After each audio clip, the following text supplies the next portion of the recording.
Hey everybody, it is Wednesday, April 8th. How's everybody doing? I hope things are settling in with you, and that if you're going to need help with your mortgage, that you've learned that you can see that you might need that, and you have a plan already to talk to your mortgage company before stopping paying any monthly payments. And same with your credit cards or your car. You need to give them a call if you're going to need help before you stop making any payments.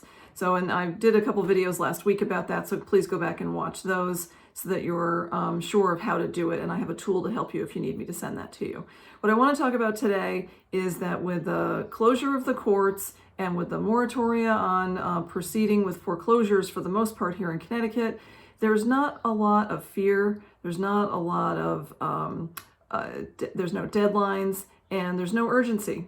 So what I'm trying to do is to help everybody use this time to really tighten up your budget. Why don't you use this time to go back through what your expenses were in the last month or two before the crisis hit? How much were you spending eating out? How much were you spending eating in? What were you spending on gas? All of that stuff, and make a budget. And I think the easy way to do it is to look at what date you spent what amount.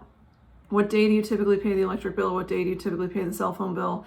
What day do you pay your rent or mortgage? What bills are due when? And go by date and just go back and say, when did you spend what money? And then you can anticipate when you'll need to spend that money next month. And what I've done is I've added on a little for electricity, water, and gas, like my gas stove, that is, because we're home more.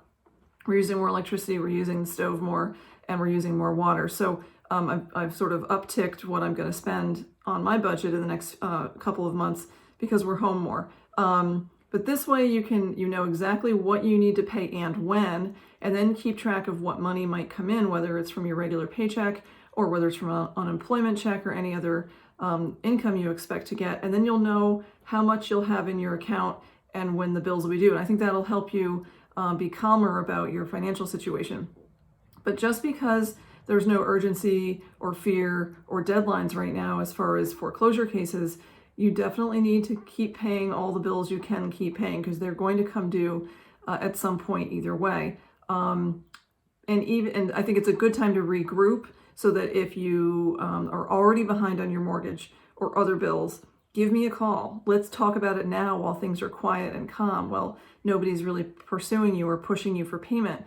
Now's a great time to knuckle down. Let's get control of what money's coming in and going out, and let's put a program in place for you, a system in place for you to maybe even save money during this time. All right? So don't let the lack of fear, lack of urgency, or lack of deadlines slow you down. All of this stuff is still really important, and it's all going to wake back up when we're out of self-isolation. All right, thanks. Stay in touch. Like and subscribe if you're watching on YouTube, and I'll talk to you later.